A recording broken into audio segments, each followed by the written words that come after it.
We'll start with the triads. On the top 4 strings, we're going to be in the key of D flat. And the reason we're doing the top 4 strings right now is we want to condense our triad studies so that we could explore all the different voicing possibilities that are practical on the instrument, and then we can expand from there. I'm beginning with just a very easy, with a doubling because they're triads. So it's a D flat, F, A flat, and a D flat. So the formula is going to be then we're going to start with a voicing. We're going to then move the top voice first. Then we're going to move the middle voices and then the bottom. So let me demonstrate. So here is the basic D flat. Now we're going to move the top voice to F because that's the next chord tone, next chord member.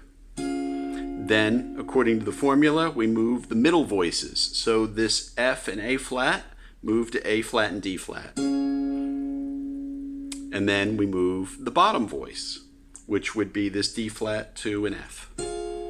So that would be our first 3 moves.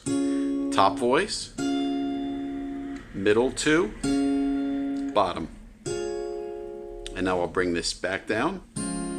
So top voice goes to A flat. So we have F, A flat, D flat, A flat. We move the middle 2 voices.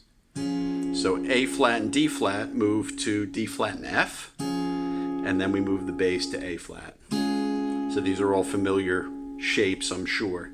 We move the top voice, the A flat to D flat. We move the middle 2. So we move the D flat and the F. That's a beautiful voicing, to an F and an A flat. And then we move the A flat to the D flat. We're back home. So the formula is top, middle 2 voices, then bottom. We're going to do the same thing for the 7 chord. So in other words, we're going to start with C diminished. We're only going to do the 1 chord and the 7. The reason I'm doing the 7 is I can get to a number of different places from there.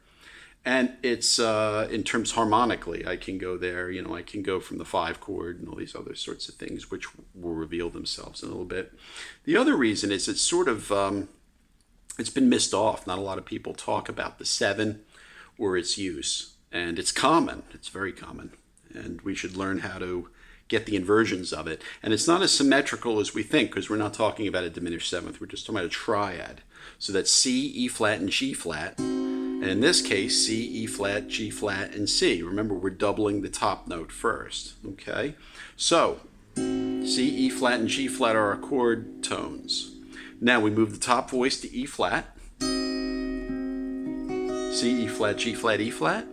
The formula is we move the middle 2, E flat and G flat, move to G flat and C. And then we move the bottom to E flat, G flat, C, E flat. Then we move the top voice to G flat.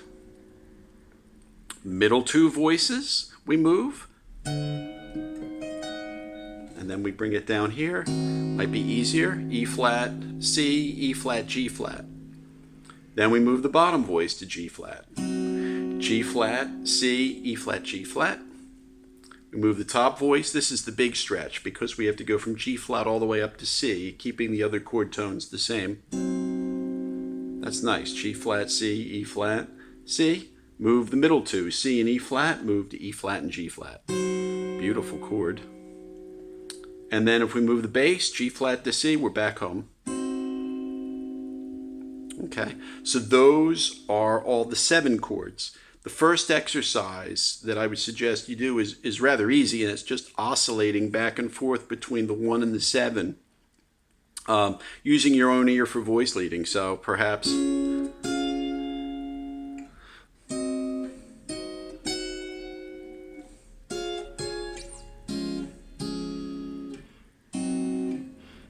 and just moving back and forth.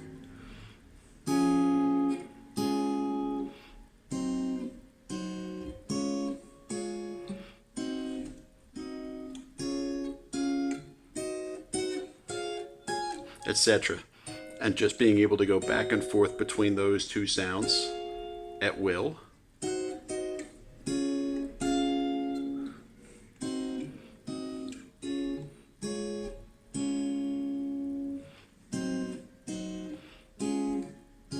Notice that's all I'm doing is going back and forth between the 1 chord and the 7. Okay. Now, with the connecting tones, or maybe connect the scale tones and find each one diatonically. Now, there'll be one missing. For instance, you watch a D flat on top. Now, there's an E flat missing, so that can be taken up by the 7. And then a G flat, or excuse me, an F can be the 1 chord. And now the 7 takes a G flat. And we'll go down here. And we can do it here. And now we have an A flat. Now here we have a B flat is next. Now we can use the 7 chord with that. So normally we would have this, or this, or this. So we can bring that to a B flat and make it like a 9th chord.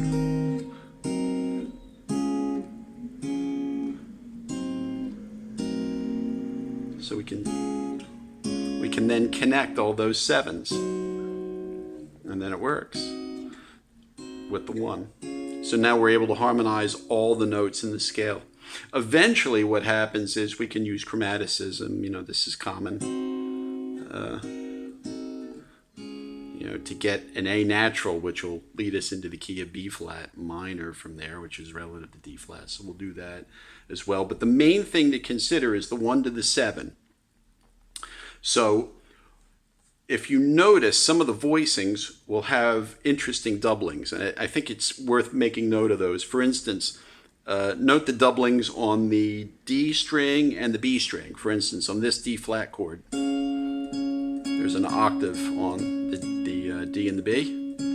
And on this voicing, it's the 3rd, it's the F. And on this voicing, it's the 5th, the A flat.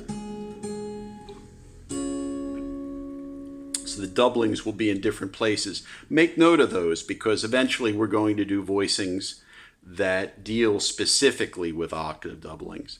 But for right now, start with those, just 1 to a 7. And remember, to get the voicings, we move the top voicing, the middle 2, and then the bottom.